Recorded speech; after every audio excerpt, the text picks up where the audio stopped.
అరే అన్ని వీడియోలు పెడుతున్నా కానీ ఈ వీడియో ఎలా మర్చిపోయానో నాకే అసలు అర్థం కాలేదు. మా తమ్ముడు స్వామి శబరిమల యాత్ర కంప్లీట్ చేసుకొని వచ్చిన రోజు మేము మా తమ్ముడు స్వామి దగ్గరికి వెళ్తున్నాము. నేనేం పట్టుకొని వెళ్తున్నానంటే అయ్యప్ప మాల వేసిన వాళ్ళందరికీ తెలుసు ఏం తీసుకెళ్తారు, తెలియని వాళ్ళ కోసం చెప్తున్నా. మా తమ్ముడు స్వామి ఆ రోజు మాల తీశాడు కాబట్టి కొత్త బట్టలు, నెయ్యి, ఎడుముడిలో తీసుకెళ్ళిన నెయ్యి కొంచెం పోసారు కాబట్టి చిన్న బౌలు, ఇంత చక్కెర, ఒక టెంకాయ తీసుకొని వెళ్తున్నాము. ఇవన్నీ మా తమ్ముడు స్వామి ఒక్కడే తీసుకురాలేదు, అందరు స్వామి వాళ్ళు వెళ్ళి తీసుకొచ్చినాయి. మా చెల్లి వీడియో తీస్తుంది. ఇక్కడ కన్యాస్వామికి వాళ్ళ అమ్మ మాల తీస్తుంది. అమ్మ లేని వాళ్ళకి గురుస్వామి మాల తీస్తాడు, అమ్మ ఉన్న వాళ్ళకి వాళ్ళ అమ్మని మాల తీస్తుంది.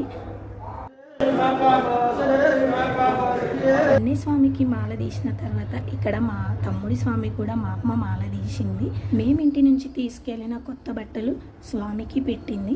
కొందరు స్వాములు మాల తీసుకుంటే చాలా బాధపడ్డారు. నాకు కూడా వాళ్ళని చూసి మస్తు బాధ అనిపించింది. 41 రోజులు దీక్ష చేస్తారు కదా, కానీ ఏం చేస్తాం, అయ్యప్ప మాల దీక్ష ఎంతవరకు ఉండాలో అంతవరకు మాల ధరించాలి, అంతే కదా. This is my mini family.